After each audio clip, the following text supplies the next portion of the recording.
All right, now, BB Nate, after you've had a chance, I guess, for a few days now at least, to process this, has your opinion on Star Wars Visions changed any? Definitely not. I think that I'm excited to see how the fans are reacting to it. It's mainly positive.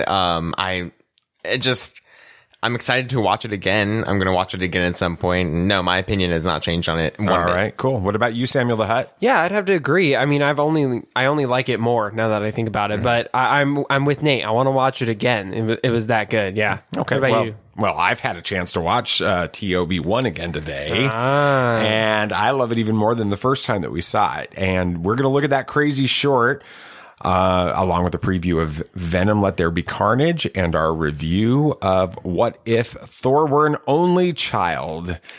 That's all coming up next. This is Tatooine Sons. It's true. All of it.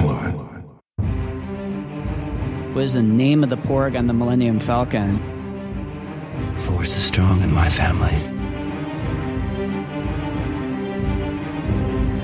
What do you think his name is? It's a big moment. I am a Jedi, like my father before me.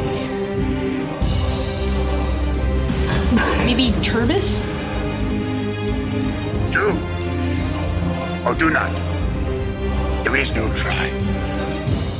Turbis?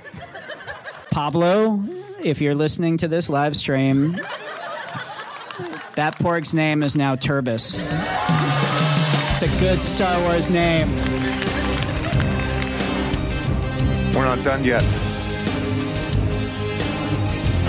These guys record an awesome podcast called Tatooine Sons. Everybody listen to it. Sorry about that. Perfect timing. That's kind of the reaction that I had when I started watching the statistics for that episode of our podcast on our dashboard. They just kept going up by the exponentially hundreds. Like every minute, it felt like it was going up. That became on which episode was this one? This was our interview with James Watt and Kanako Shirasaki last week. Or this previous week, I guess. It's been a crazy week, but it became our most listened to episode of the show in its history. Of all time? Of all time in just over 24 hours. That was... What was the view count last you saw? Or the download count? I don't even know what it is right now. So it was through the roof. So that was cool. Well, welcome to Tatooine Sons, a pop culture podcast. All right. We are the only fan podcast to name a canon Star Wars creature and be endorsed by Rian Johnson. That's what you just heard on the intro sequence there, if you're new to this show. And there are a lot of you that are new to the show. And also, we found out this week that we are the number 2 podcast on Screen Rant's list of the 10 best podcasts for Star Wars fans. Exclusively Star Wars. No, that's impressive. It's been a awesome, crazy week for the show. So we're pretty excited about that. We believe that pop culture is the mythology of our generation, that there is a story that is written on our souls, and that these myths, all of these stories speak to that. And that is why we are talking about TO-B1 from Star Wars Visions, and What If Thor Were an Only Child, and Venom, Let There Be Carnage, and the lessons that these stories can teach us. I am David. I am the dad. Hi, Father. Dad. Hello, gentlemen. I am honored to be joined every week by my 2 amazing sons, BB Nate. What are you talking about? You're going to do Venom, right? I am. Venom and Venom Let There Be Carnage. And actually, the end credit scene for Venom Let There Be Carnage is so important and so big that they haven't let the media sources that got early screenings actually see it. That's crazy. I've never heard of something like that. The universe is expanding. All right, Sam, you're talking about What If, as usual. Yeah, it seems like S.H.I.E.L.D. is not a fan of planet-wide parties, apparently. It just depends. Are they going to clean up before Mom gets home? What about you, Dad? Well, I'm going to make the case that TO-B1 from Star Wars Visions is intended to mirror the Dagobah scenes in The Empire Strikes Back. Interesting. Yeah. So we're gonna get all into that in just a minute. We want to stop though, and thank you guys so much for listening to the show. As I mentioned just a second ago, we know that there are a lot of you that are very new to Tatooine Sons after that bonus episode with James Wan, Kanako Shirasaki, and how that became, like we mentioned, our most listened to episode in the history of the show in just 24 hours. So if you're new to the show, we want to say welcome. Welcome. Thanks for joining us. Please take a second to follow the show on your favorite podcast app of choice, whatever you use, and stick around to the end of the show. We have another it's like we said, it's been a crazy week. We have another very exciting announcement coming about another special couple guests, so you're not going to want to miss it. All right. You guys ready to talk about TO-B1? Sure. Let's do it. All right. It is safe to say that Star Wars Visions has been very well received by both critics and audiences since its release earlier this week. And we're continuing our look at this groundbreaking anime series with the cutest of all of the shorts. T0B, it's not T0. It's TO. TO-B1. TO-B1. That makes a lot more sense. If you're not paying attention closely, though, you might miss how much it feels like The Empire Strikes Back. Bulky religions and ancient weapons are no match for a good blaster at your side, kid.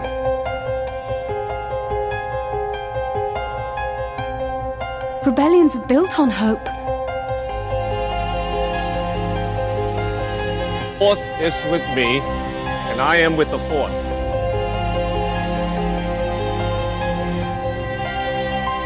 If you live long enough, you see the same eyes in different people. Rule of Star Wars. Yeah. All right. Sam, why don't you explain it to those listeners that may be unfamiliar with our theory? We have seen multiple times over the years that there's an 80-20 split when it comes to fan reactions. You got 80% of fans who really like the new content, right? No matter what it is. No matter what it is. They love it. And they're not usually super vocal about it, but they'll tell you they like it. And you got 20% who really don't like whatever it is, and they will shout it at the rooftops that they do not like whatever it is. So here we go with Star Wars Visions. Now, have you guys seen the Rotten Tomato scores on this? I have not, no. Okay. BB Nate? No. Now, the critic scores were really high. Yeah, I've seen those. What are those? They're in the 90s, which is really good. That's I think it's 94%. That's really good. For critic scores. You guys want to know what the numbers are for fan scores? What? Guess what? 80-20. So it's 80% positive? It's 80% positive on it. So certified fresh. You guys need to check it out. All right, here we're gonna go through and look at TO-B1. And for those of you that may have been like, Samuel the Hutt and BB Nate that may have only watched it one time and you need a refresher as far as all the details on that, I'm going to give that refresher. Now, if you haven't watched those shorts, you've got a couple of different options. You can go ahead and pause our podcast, go watch TO-B1 on Disney Plus. Less than 20 minutes. Yeah, so. It's like 17. I think it's only like 13 or 14. Yeah, that's pretty short. And then come back and you can pick up with our spoiler reaction, or maybe the spoiler reaction will actually help you when you watch TO-B1. But let's do this. Let's do the recap. Basically, TO-B1 is Pinocchio, but in a galaxy far, far away. It tells the story of a young droid who is built by a Jedi who is in hiding on a barren planet after Order 66. And this Jedi is on a mission to bring life to the wasteland where he lives. Meanwhile, the droid is dreaming of adventure in the stars and becoming a Jedi himself, which isn't all that surprising. He has Obi-Wan in his name. So when the exiled Jedi Master tells his apprentice, tells TO-B1 that there's actually a Kyber crystal on the planet and that he must find it if he is ever going to have a chance to become a Jedi, the impatient droid starts looking everywhere he can think of to find it, without any success. After a while, he realizes that the only location he hasn't checked is the basement that his master has forbidden him to go into.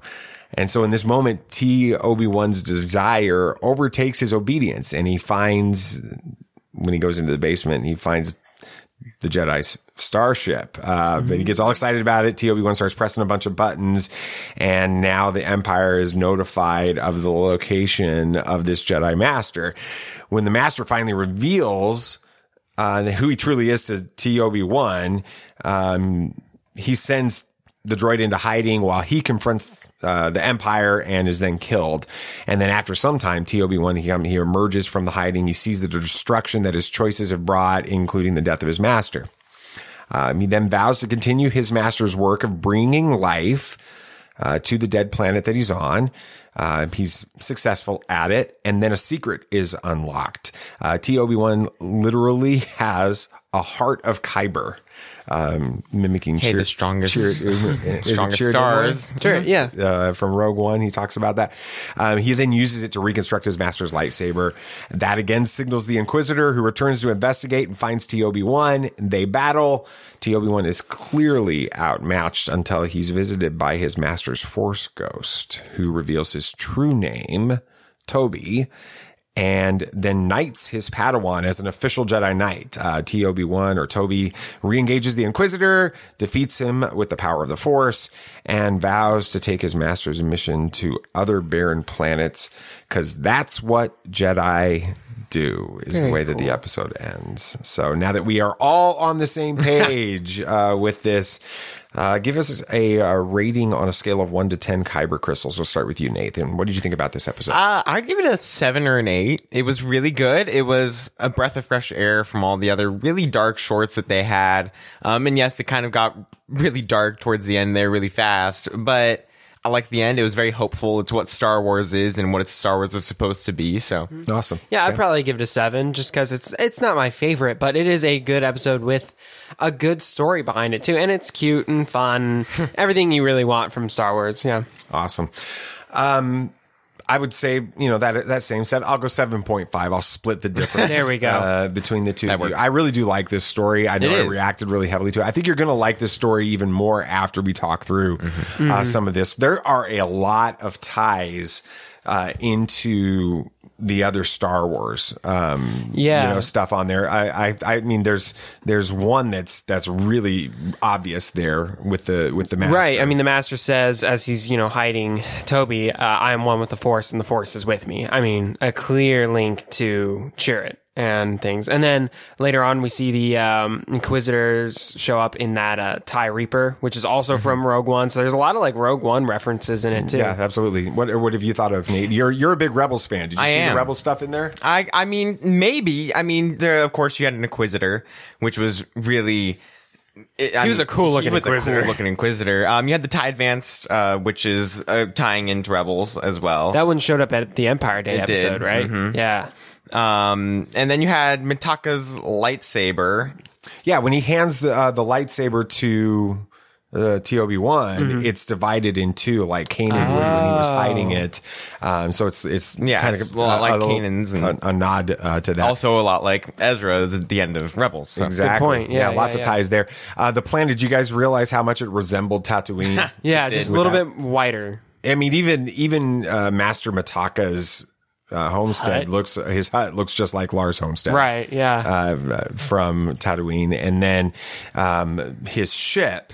Oh yeah, I noticed that. It's the T-16 Skyhopper that Luke plays with in A New Hope. I remember that. Which I love how they throw those things in there and they just make them. They're not beating you over the head with these connections, but you can tell that whoever decided to put that in there loves Star Wars. Yeah, it's a fun little nod to us fans who also recognize it. Yeah, and then I don't know if you guys know about this, but in the Legends continuity, there's actually a group of sentient crystals called the Iron Knights who are capable of using the Force, and they employed entirely robotic bodies. They fought alongside the Jedi during the Clone Wars in the Legends continuity, but then later on were denied entry into the Order until it was reformed by Luke Skywalker. Never heard of that before. So they had some Legends stuff that creeped in here as well, because that's so cool. Because the idea of a droid becoming, when we talked about this in the preview stuff, it was a little unclear as to maybe that was just some crazy nod, right? Like he was imagining wanting to be a Jedi, right? But then in the story itself, he kind of becomes a Jedi. It's because of the crystal. But they're tying into Legends. Yeah, that's really cool with that. So beyond that, though, there's one really big connection that carries itself all the way through the stories, and that is the connection to The Empire Strikes Back. We have so many of these parallels. I don't know. Did you guys pick up on any of those? I might have. No, I mean, I picked up on, but I'm curious to see where you're going. I picked up on a lot of similarities to the some scenes from Tartakovsky's Clone Wars. The scenes where Toby is like daydreaming has like kind of the same feel as the cave scenes. The cave scenes. Oh, interesting. I hadn't thought about that, but that's actually really that's a very deep dive into the last. Well, so is the Iron Knight. I think it's like the second to last episode of season 1 of Tartakovsky's Clone Wars. Very good.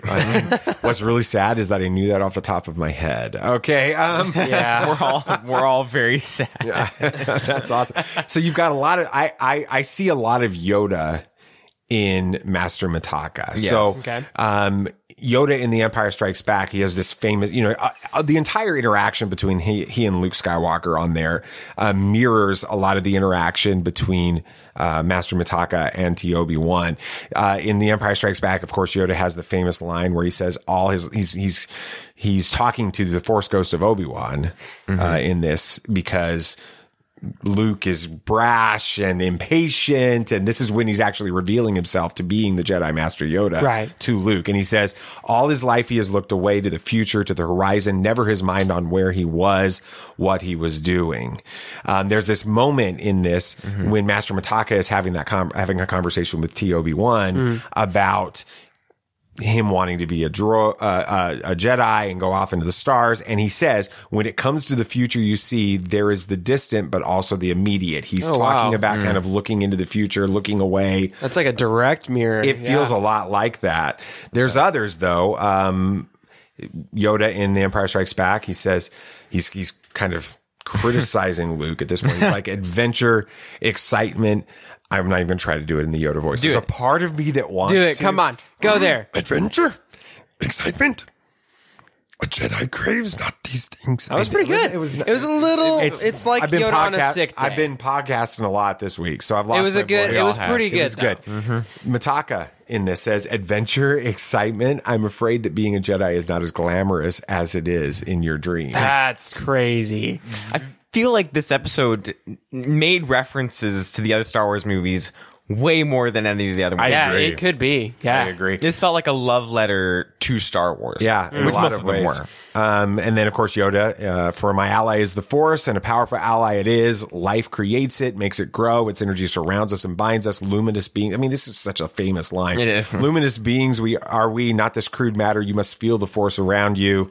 And Mitaka summarizes that into the Force is present in all things with that. That's crazy. But I think that the basement element in this, the place where TO-B1 is forbidden to go, is his Force cave on Dagobah. It's this place where he's going to be forced to be confronted with his own worst reality, his worst moments with that. So all of that seems to kind of tie together on that. What did you think about just the general, the trajectory of the rest of the story from that point in the basement when Master Mitaka hides TO-B1, and he comes out of that and finds everything is destroyed around him through the rest of the story there. That's kind of where it's a story divided into two halves. Everything before that and everything after that. What are your thoughts on the story from that point forward? I mean, he really grows into his own and realizes, okay, I understand why this was so important now. I understand why my master was doing this and I need to continue that work for him. And so he does that. He starts planting and, building more robots, and they do eventually terraform the planet and bring life back to it. And at that point, has he completed his mission, then he can become a Jedi, because he's really fulfilled the Jedi's purpose of bringing life and protecting life, which is what his master was there to do. Yeah. What are your thoughts on the sort of the second half and that trajectory? It was, I mean, for the first half, I was kind of like, okay, it's cute, it's cutesy, it's fun, it's nice. And then they just hit you when Mitaka dies is really when it just spirals into a classic Star Wars good and evil story. You see the good of Toby start to rise out, and him becoming a Jedi, he understands, isn't about adventure or excitement. It's about a duty to the planet and to keep peace, which is always what the Jedi was. Yeah. The thing about the Jedi mindset is there's this, as we know, master and then an apprentice, right? In the first half, TO-B1 doesn't really want to be the apprentice. No. He wants to do his own thing. He doesn't want him to listen to his master and follow his master's bidding and follow in his master's footsteps. But then in the second half, after everything is destroyed, there's this moment where he can go jump in the ship and leave. Yeah, he could have. Mm-hmm. And go off into the stars, or he could come to grips with, I'm going to fulfill my master's mission. And that's what he does. And that's where everything changes. He matures and he grows, like you guys are saying on that. Yeah. Well, let's go ahead and throw the dad moment in the episode all the way to the very front. All right. At this. I am your father.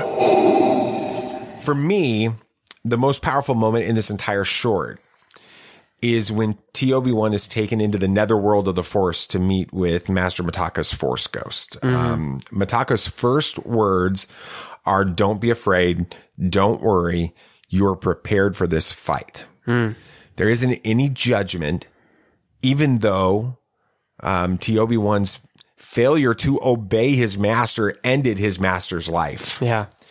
Master Mataka doesn't see TO-B1 as a droid, incapable of defeating a trained Imperial Jedi hunter.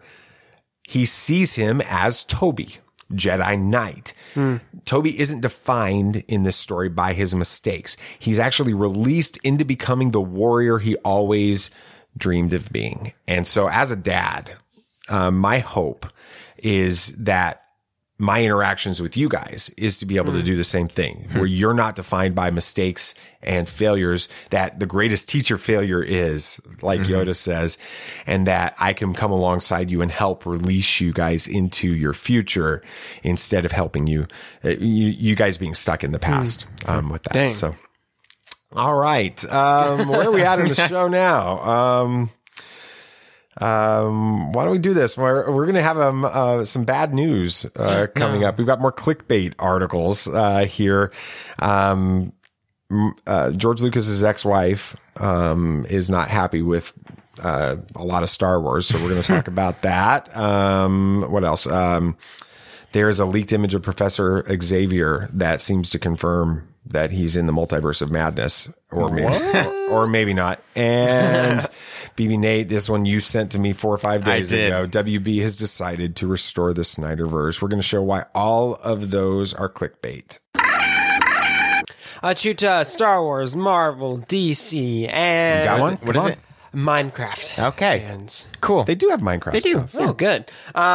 We've got a very exciting announcement for you. That's right. Yeah, we are now partnering with Design by Humans. Design by Humans is an amazing collection of artists and creatives who want to offer the best of the best in apparel and accessories for all the geeks and the nerds out there, like you guys. Yeah, they're awesome. They offer some of the coolest officially licensed Star Wars, Marvel, and DC shirts, mugs, hats, and more. It's really cool. Yeah. So basically, I mean, if you see an awesome Star Wars or DC or Marvel shirt and wonder where you can get it, you can probably get it at Design by Humans. And because I know you're wondering, yes, they do have Morris shirts. You know, that like chicken thing we were talking about, the thing you didn't know what it was when you added it to our store. Yeah, they absolutely. have that. I saw it. Yeah, it's awesome. But they've also got more Shang-Chi stuff. They've got What If, The Mandalorian, Batman, and tons of other cool stuff. But the best part is when you purchase using the link at TatooineSons.com, 100% of our proceeds from your purchase are used to provide food, medicine, education, and more to a child who desperately needs it. Yeah. So again, if you are looking for any officially licensed shirts or items from all of your favorite fandoms, please check out all of the items that are available at the link on TatooineSons.com. Well, you want the bad news or the really bad news? All right. Our first headline: why Star Wars trilogy editor Marsha Lucas hates the sequel. Dang. This is all over social media news this week, but the article headline is actually from denofgeek.com. It's a site that has a reasonable reputation. I've used them for What If and stuff. Yeah, quite it's a bit. not terrible. It's important to note that the headline is actually pretty accurate for the story. But here's why I consider it clickbait. This Marcia Lucas quote is from the foreword to a new book by J.W. Rinsler entitled Howard Kazanjian, A Producer's Life. Now, Kazanjian was a legendary film producer and longtime collaborator of George Lucas. He was heavily involved in the original trilogy. In the foreword, Marcia Lucas, who divorced from George in 1983, shares her thoughts on the sequel trilogy. And she says, and I quote, "I like Kathleen. I always liked her.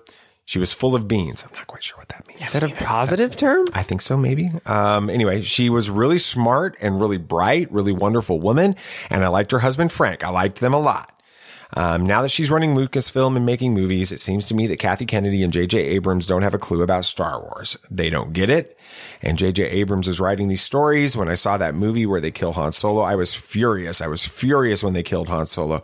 Absolutely, positively, there was no rhyme or reason to it. I thought, you don't get the Jedi story. You don't get the magic of Star Wars.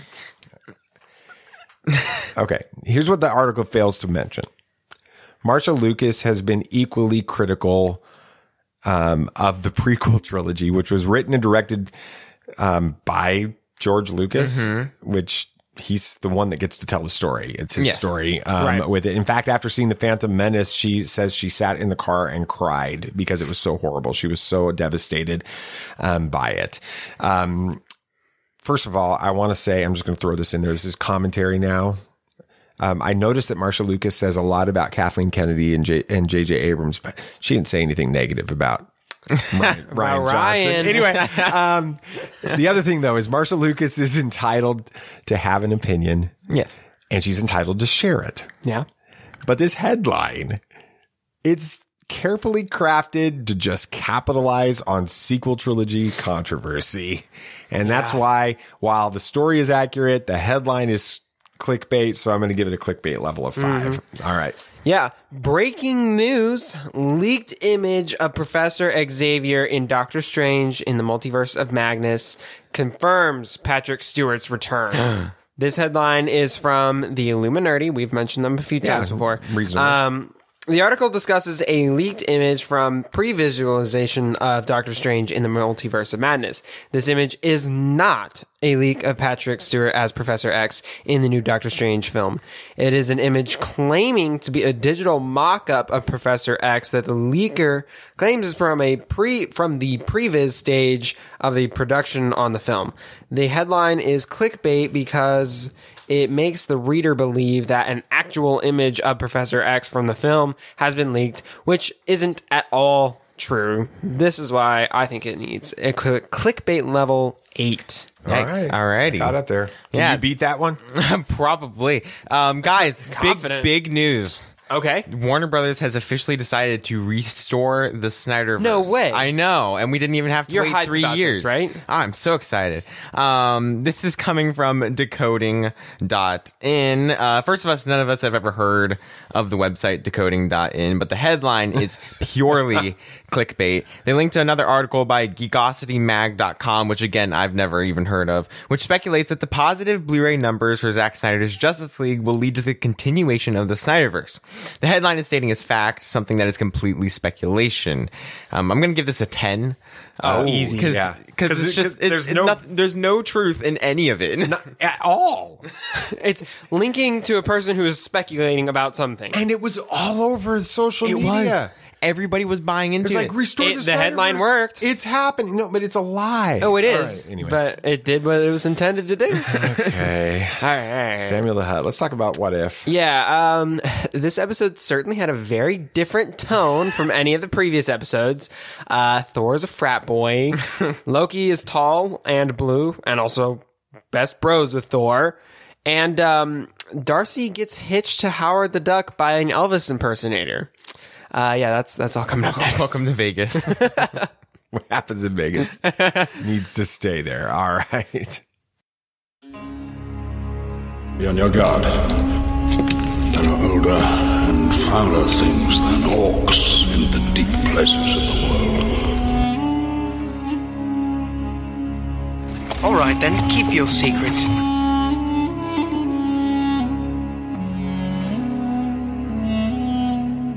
You're coming to is as the footsteps of doom.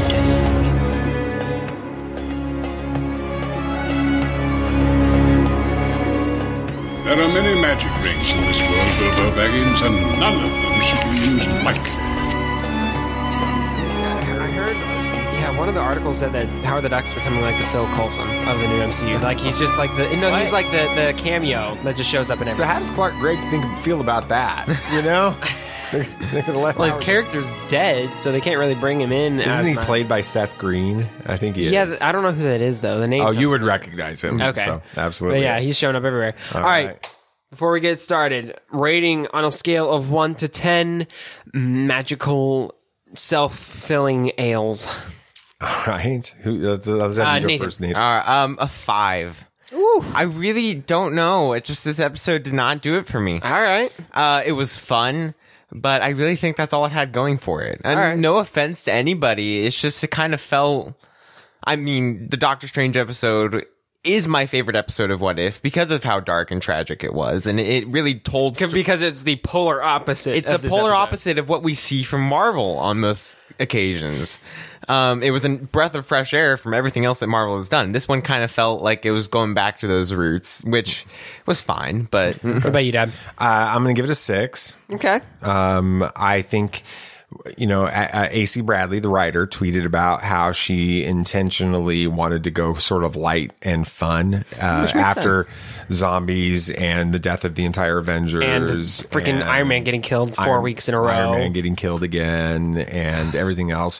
So I think she accomplished that. She did. Absolutely. It was fun. I also think that there was a strategic decision. I think we've the three of us have talked about this off the show.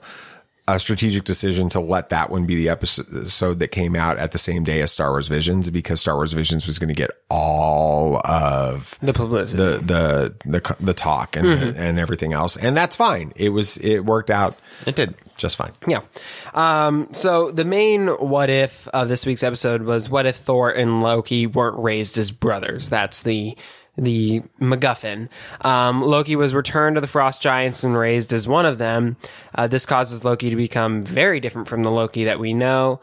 And then it seems that Thor and him seem to be like best friends, calling one another like brother from another mother, like, which was really weird to hear Tom Hiddleston say. But what did you guys think about this new dynamic presented in this episode, especially after we got such like an in-depth look at the character of Loki in the Loki series? Dad? It changed my thought process on Loki. This episode. Mm-hmm. How so?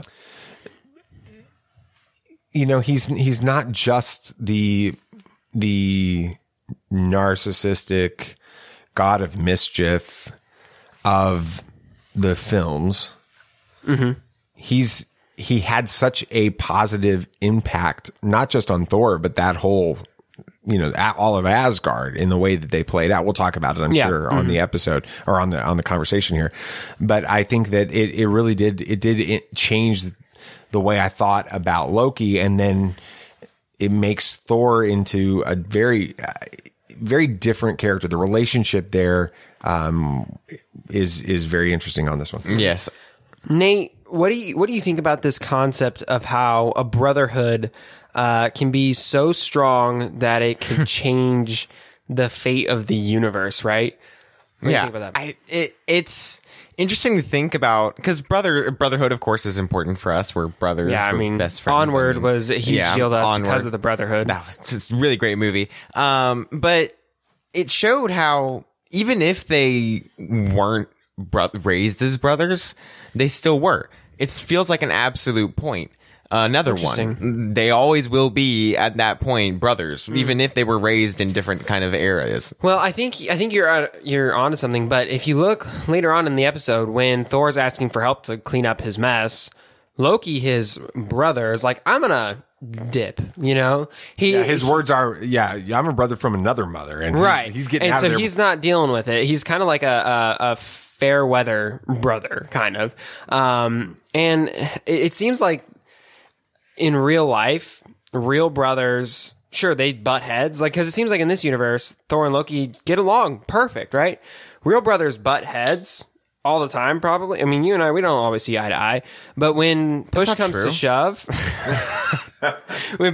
shove, real brothers come together to fix whatever's going on. And that's not the case here. They may get along, but they're not real brothers. And that helps to add weight to Thor's continuous giving Loki more chances in the MCU, in the main timeline, in the movies.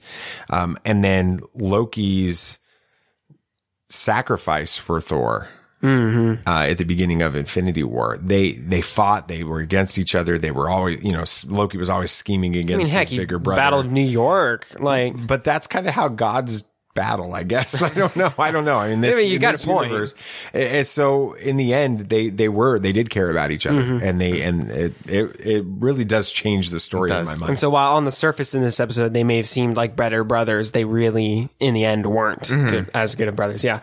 So as a result of Loki not being there to keep Thor in check as a child, Thor has become a wild frat boy party animal, jumping from planet to planet, throwing massive parties that end up damaging much of the world. If not the whole world itself. To the point where they had to call in General Manager of Space, Captain Marvel, not Karen Marvel. Karen Marvel? Where did that come I don't from? know, honestly. You heard General Manager and your mind immediately had Karen on the brain. I mean, basically, though, S.H.I.E.L.D. was just like Karen complaining to the manager. And so Captain Marvel comes in to basically ask them to leave. And then they threaten to almost nuke Thor at one point, though. But, okay, what is Captain Marvel's place in the MCU right now?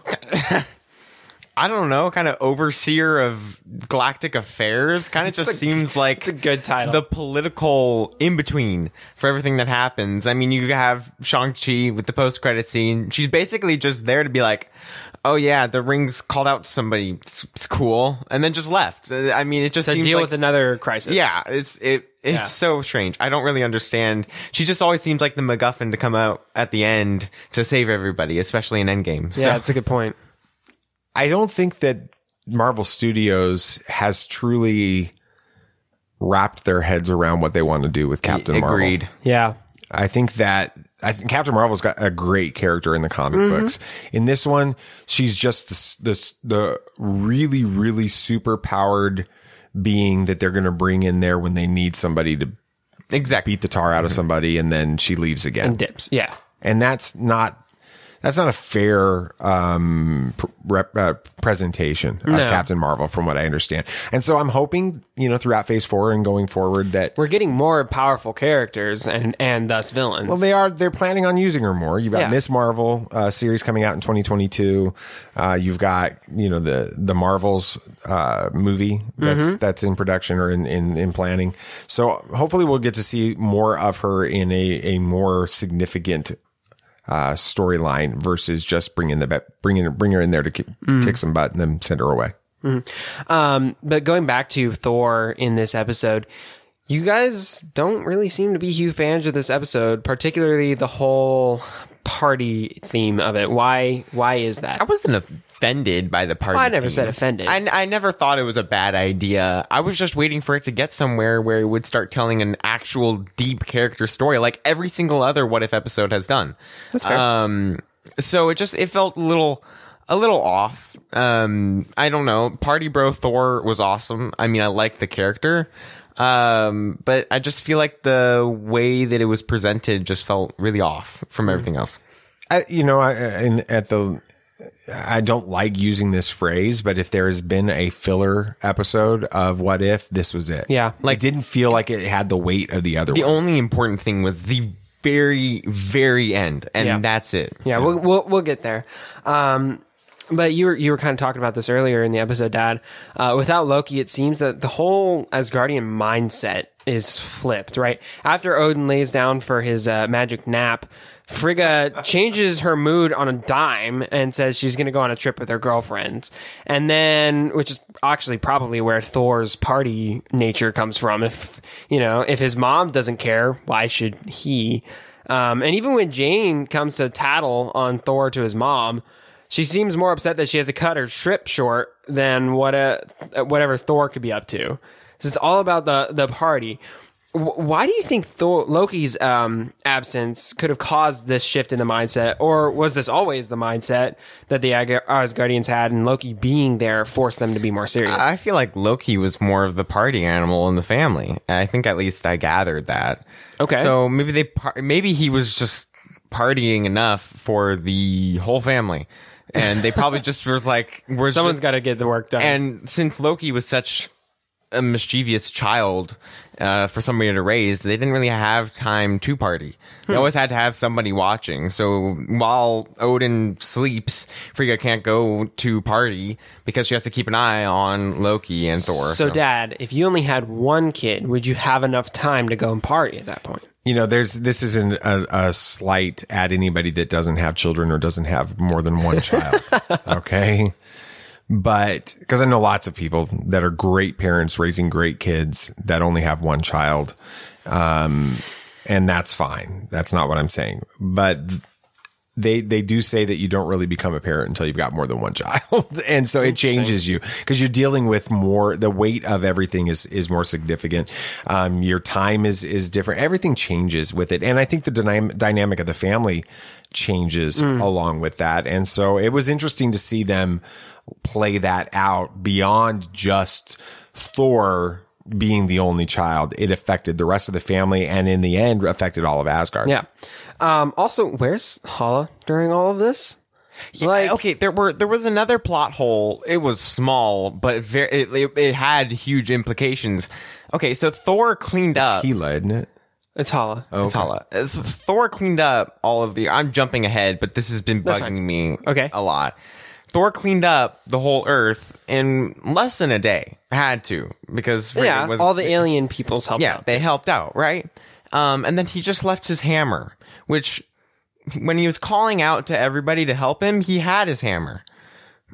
No. He left his hammer while he was teaching the class, and someone vandalized it. Across the world? Yeah.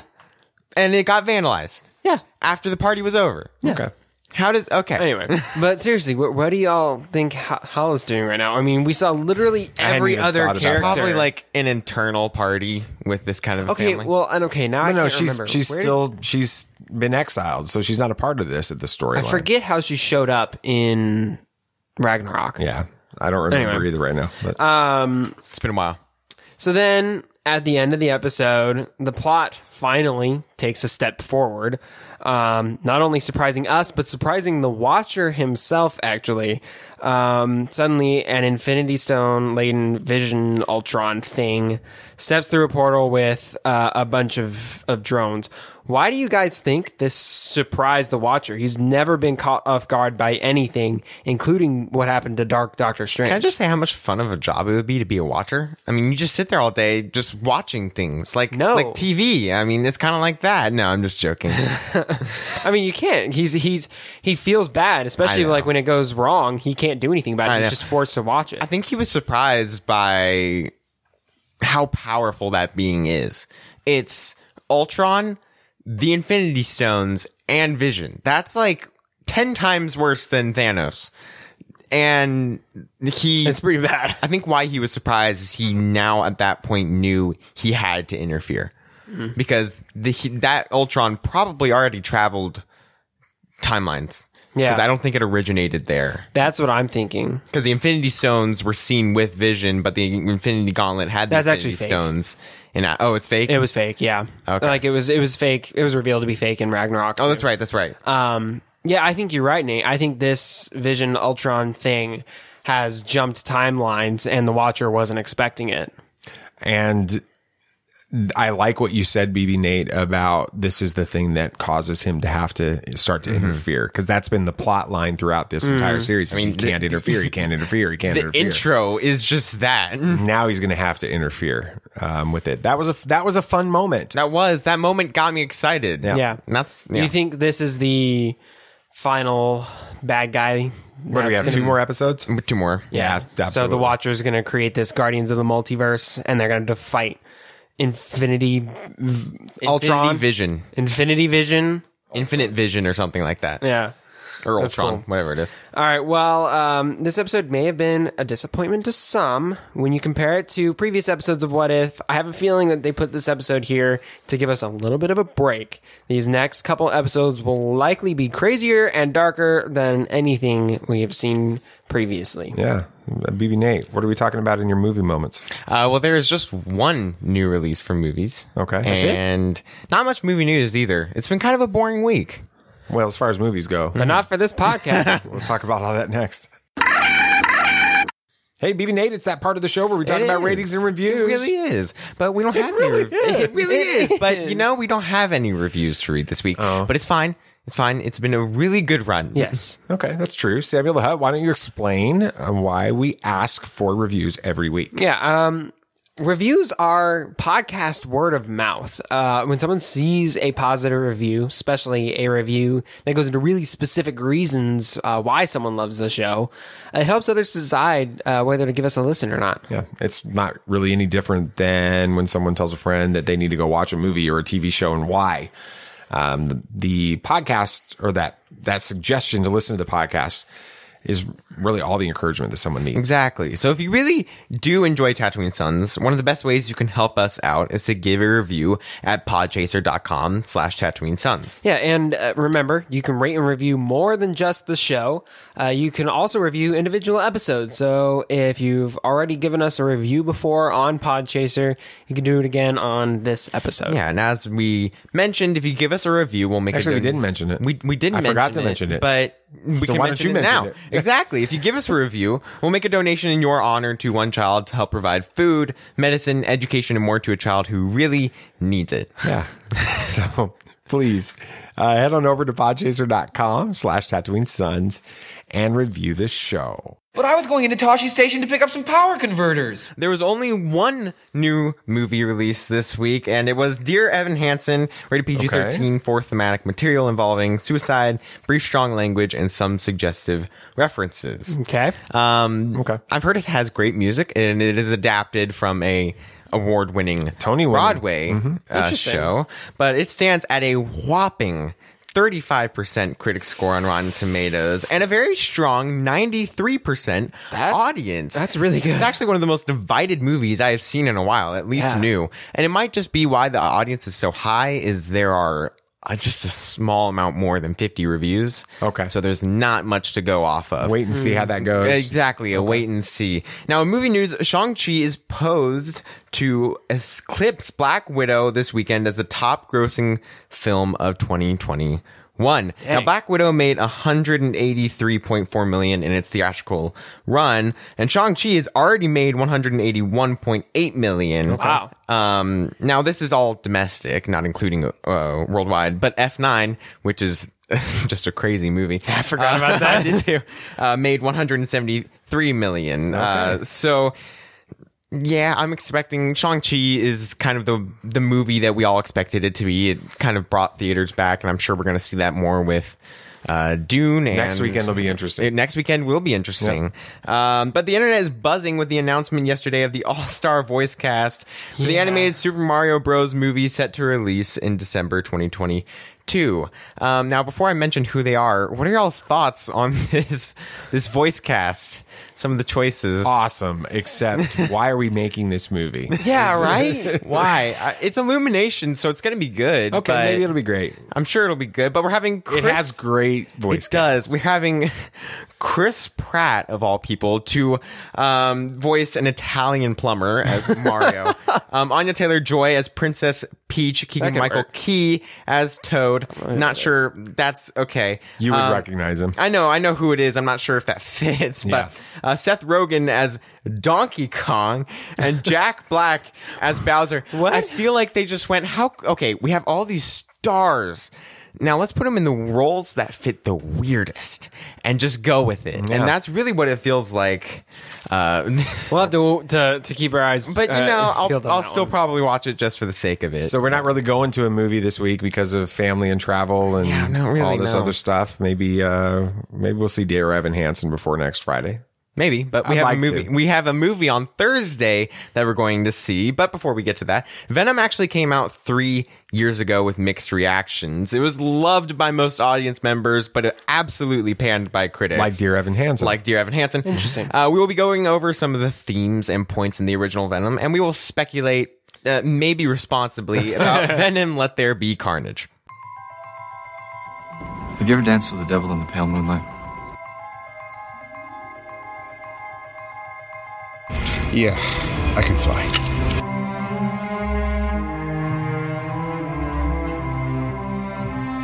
I'm here to fight for truth and justice in the American way. The people in this room, which one is A, wearing a spangly outfit, and B, not of use? There's only one God, man. And I'm pretty sure he doesn't dress like that. That man has no limits. You and I were fans of this movie more than most because we had actually read the comics that it was kind of based off of the Lethal Protector comics. Yeah. I still have that, and they're really great comics, and it's very loosely based from that series. But here's a little refresher on Venom from 2018. Journalist Eddie Brock is trying to take down Carlton Drake, the notorious and brilliant founder of the Life Foundation. This isn't okay. I'm going to knock down this rumor right now. This movie is not in any way related to the Life movie that came out a year before that dealt with an alien symbiote breaking out on a ship and it was called Life with the Life Foundation, and it's been rumored to be connected because it was a Sony movie, but it isn't. While investigating one of Drake's experiments, Eddie's body merges with the alien Venom, leaving him with superhuman strength and power. Twisted, dark, and fueled by rage, Venom tries to control the new and dangerous abilities that Eddie finds so intoxicating. Before I get into it, what are y'all's thoughts on this movie from when you first saw it? When you only saw it. Yeah, I still have only seen it the first time. We need to see it again before Thursday if we do. I thought it was good the first time I watched it. It was certainly different than the Venom that we had been previously exposed to, but it was a fresh feel. It felt more like the Venom you would know from comics, right? He's got that kind of dark, twisted sense of humor to him, but he's not super serious like the one we saw in 3, which is very similar to the character in the comics. Also, he was, the bigger, buffer look and stuff, and it just felt right. It did. And I remember having fun in the movie, and it was an interesting story. Wasn't there like a big battle on like a space shuttle at the end or something like that? Kind of a space platform. Yeah. I mean, it was crazy. So I remember really liking it. And I'd love to see it again. You did? I liked it. I thought it was funny. I remember that. I remember thinking it was a lot funnier than I anticipated it being. I liked the way that it's Tom Hardy, right? Oh, yes. Yeah, Tom Hardy did the voice of both Venom and himself, of course. Oh, interesting. Which is something I didn't know until I did some research more today. I didn't know that either. I thought that it was fun.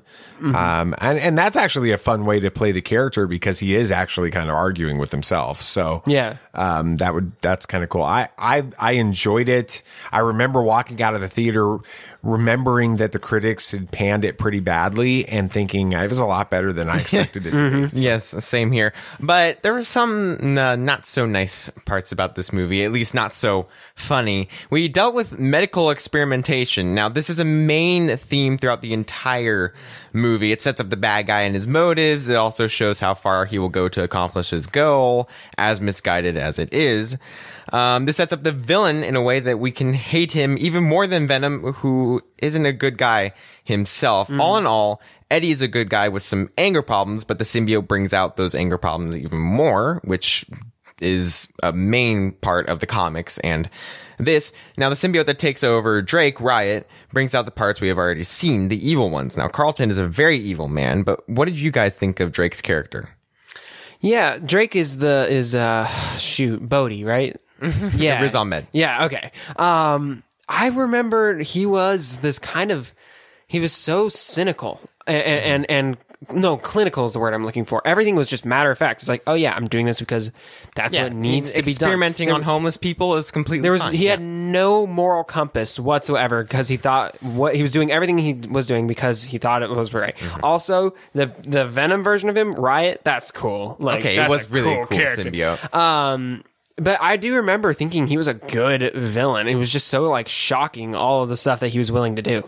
The best villains are the villains that actually believe they're the good guy.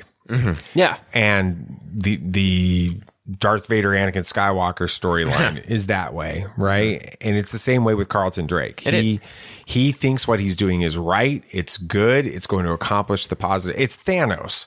Yeah. Right? So that's what makes that character so much fun. It is. Even though what he's doing is crazy. And touching more on it, an evil that takes over its host and feeds on its darkened emotions is what the symbiote is. We understand that the Riot symbiote is one of the most evil of the Clintar race, which is the race from the alien planet of the symbiotes. That's what they're called? They're called the Clintar.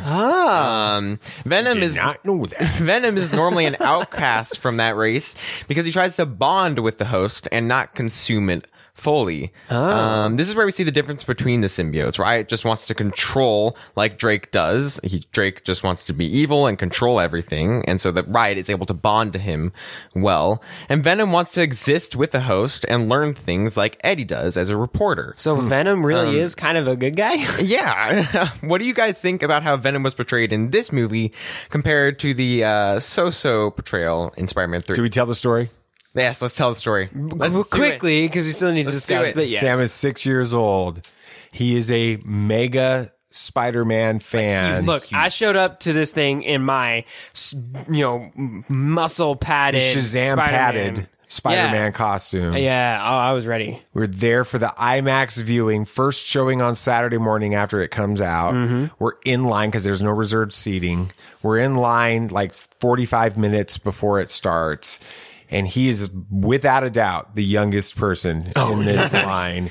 And it is packed in the lobby. And all of these people are coming up to him and saying, "Are you not scared?" And he was saying, "No, I'm not scared at all. I love Spider-Man. I'm excited." He's going. So we get into the movie and, IMAX, big screen. Loud. We were in the far back. Sound. We were in the very back row. And you get to the scene in Spider-Man 3 where Peter Parker is using the church bell to rip it off of his body, dinging it, and it's falling on Eddie. And then Eddie becomes bad Venom in this with his face. And I look over at Sam and I'm like, okay, he's getting freaked out here. I had no idea. All of a sudden, when real Venom's like mouth opens with his teeth and he comes to the screen, I kid you not. This happened exactly as I'm about to describe it. Samuel the Hutt screams at the top of his lungs, "Jesus told me I have to leave, Daddy!" And we got out of that theater. You threw me over the seat as fast as we could. And it was like 3 or 4 years before you would watch that movie. It took me 3 months before I got to see the ending of that movie because of that. So anyway, without a doubt, I like this version of Venom better. Oh yeah, because it feels more like two characters. In Spider-Man 3, it was Eddie Brock. It was Eddie Brock. Yeah, it was just him. He happened to be all like freaky looking. This one, it's like two warring minds. It's a really neat concept. It's a really interesting. And speaking about religion, and Jesus told me to leave. This movie has a lot of religious elements and even references a biblical story. Drake does a great job of recounting the story of Abraham and Isaac. He just gets the point of the story all wrong. From Drake's perspective, Isaac was the hero and God was the villain who eventually abandoned humanity. What? That's why we have war and poverty, Drake says. But Drake is going to save humanity. I won't abandon us. Talk about a God complex. By creating alien human hybrids who can live on another planet. A lot like the Clintar race. Makes sense. The world, he says, won't last much longer. Drake's idea, of course, will require tons of people to die for the cause as laboratory rats. Those are the homeless people he just takes off the street and experiments on. They are the Isaacs, and he doesn't really care about ethics in this medical research. It's really interesting how you could take a biblical story and twist it and make something completely different come from it, because we see that in religion all the time. With that, and it doesn't matter. You know, people can claim to be Christian and they can claim to know the Bible, but they can twist it and come up with the ones who know the Bible that can twist it the best, and they can come up with some really, really scary things. They can, but there are a lot of big themes in a movie that just seems like a fun action superhero with a big comedy guy who likes with a big guy who likes to eat bad guys' heads. Which actually, I found out why Venom likes chocolate so much. There's a specific chemical in brains that the Clintar race are required to have, and that specific chemical is actually in chocolate. So that's the vegetarian. It's like the tofu to the chicken. Okay. Interesting. Yes. Following that?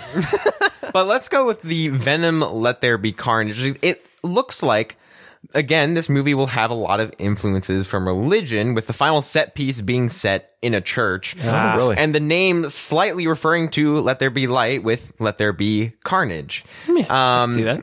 What we know for this movie is that it'll be a lot of fighting and action, really no exposition. That was said by Andy Serkis. He just wanted a big ol' action movie. It's Pacific Rim. It's Pacific Rim. Okay. We're not supposed to get long stories, and that actually might help and play better to critics and audience, since one of the complaints for the first movie was that the pacing and setup was too slow. People thought that getting to Venom took too long in the original movie. Now, Carnage is going to become Cassidy instead of bonding with him, doing what Venom does not like to do. He's going to consume Cassidy. And we learned this because the whole scene in the trailer where Carnage is getting shot at in the prison and he opens up a hole. I was wondering about that. The flesh of Cletus is Carnage's flesh. We also see that in the transformation scene in the church. Instead of the kind of like a mouth of like a snake eating prey going over it completely, it pulls out. Oh, interesting. So did Riot not consume? He did not. No. Oh, okay. He was just such a powerful symbiote that he didn't really have to. Interesting. Okay. And okay, the end credit scene is being teased. This is the only part that you're going to the movie for. Most people are probably only going to the movie for. The end credit scene has been teased by Sony, by everybody, saying that it's absolutely needed to be seen in a theater. But even early screening from media outlets didn't have a post-credit scene, and they have no idea what it is. What are you guys hoping to see in the post-credit scene? From all the little rumors and stuff, I mean, I'm probably building a headcanon that's just going to get shattered by the end, and I'll be all disappointed. But from everything I'm seeing, I think it's reasonable-ish to think that there might be something relating to Andrew Garfield Spider-Man or Tobey Maguire Spider-Man or one of the other Spider-Verses that this isn't directly connected to. There could be something going together to link the two. From everything I'm seeing, it could happen. I'm correct that the Andrew Garfield version of Spider-Man was a Sony production. It was. Yes. And we don't have a Venom for that universe. I think that we're going to see I think we're going to see that. I think so too. Yep, I think we're going to see. And with Eddie Brock actually working for the Daily Bugle again and not the Daily Globe, that might change things up a lot, like in the comics. I'm very excited for this movie and the direction it is going, and I have a lot of faith in Andy Serkis, so I hope he doesn't let me down as kind of his main big directorial debut. But Venom Let There Be Carnage comes out on October 1st in theaters only. Awesome. All right. Well, anything else you guys want to talk about? Anything else? Yes, there's a Black Panther 2 leak hinting at the possibility of Submariner appearing. Isn't that in the sandwich? Film. No. It makes me hungry for one, though. No, he's a character. No, he's basically Marvel's Aquaman. Yeah, he is. And the Injustice animated movie earned its R rating in violent red band trailer. I haven't watched it. Have you guys? You've watched it? I have. I've watched it a couple times. It looks really good. I'm very excited for it. But it's just Invincible level. From the couple scenes where they had violence, it seems surely like it will be. Okay. The classic KOTOR game is coming to to Nintendo Switch on November 11th. Oh, very cool. With that. So that'll be cool. All right. You guys ready? If you've waited all the way down, we told you we'd have another big announcement. Yes. Sorry you had to wade through all of that. No, okay. Exactly. Well, we had so much fun interviewing James Watt and Kanako Shirasaki, the producers of Star Wars Visions, over the last week, that we decided to have some big interviews again next week. We decided? We didn't really decide. Somebody gave us the opportunity and we jumped on it. All right. Next week's show will include an interview with David Shane and Ken Cunningham, the writer and director of Lego Star Wars Terrifying Tales. That's awesome. It's so cool. The interview will release as part of our regular show on October 1st, the day that Lego Star Wars Terrifying Tales premieres on Disney+. That's right. That's going to be so much fun. And have you guys all seen the trailer? I watched bits and pieces of it. It's so fun. It looks great. We want you to make sure you don't miss this episode. So please follow Tatooine Sons on whatever podcast app you use. Just like right now, go ahead and hit that button and we'll be done. Boop. And then you'll get notified whenever whenever the next episode drops. And also it really does help the show when you follow us on your podcast app. If you are a regular listener of this show, or if you're a first time listener even, thank you for sticking around to the end. Our goal is to make sure that we're offering very entertaining and engaging a show with great conversation. And so we are doing something in September that we're asking you for some help with. Please email us the answer to this question. What is your favorite podcast and why? Again, that is not a veiled attempt to build our egos where you tell us how awesome we are. No, that's what the reviews do. That's right. That's exactly. So if you want to do that, give us a review. But this is honestly, we want to know what your favorite podcast is and why you love that podcast so much, because that's how we learn without having to listen to dozens of podcasts every single day. And so it helps us make the show a little bit better. Everyone who emails is going to be entered into a drawing, and one lucky winner is going to win Turbis, or a Porg shirt, but we all know his name is Turbis, from Designed by Humans. But just make sure that you send in your email no later than this coming Thursday, September 30th, 2021. Again, that email address is feedback@TatooineSons.com. Feedback@TatooineSons.com. So cool. Thank you guys so much for listening to Tatooine Sons, a pop culture podcast. Yes, and if you had a good time listening, it'd be awesome if you could share this with your friends. Yeah, and of course, this show's only a small part of the Tatooine Sons world, so be sure to like us on Facebook and follow us on Twitter to get in on all the action. Join our Facebook discussion group, and keep up to date on everything we got going on at TatooineSons.com. And again, I mentioned it a minute ago, but I'm going to mention it again. Make sure you follow the show on your favorite podcast app so you don't miss this next episode. And then remember to drop us a review at podchaser.com/Tatooine Sons. And when you do that, we are making a donation in your honor to one child to help a child living in extreme poverty. So you can be an awesome person just by writing just 3 sentences on a computer. That's pretty cool. So, all right. Anything else you guys would like to say? May the Force be with you. May the Force be with you. May the Force be with you always. This party's over. I like that Wookiee. Don't get technical with me. Join, please. Yep, yep.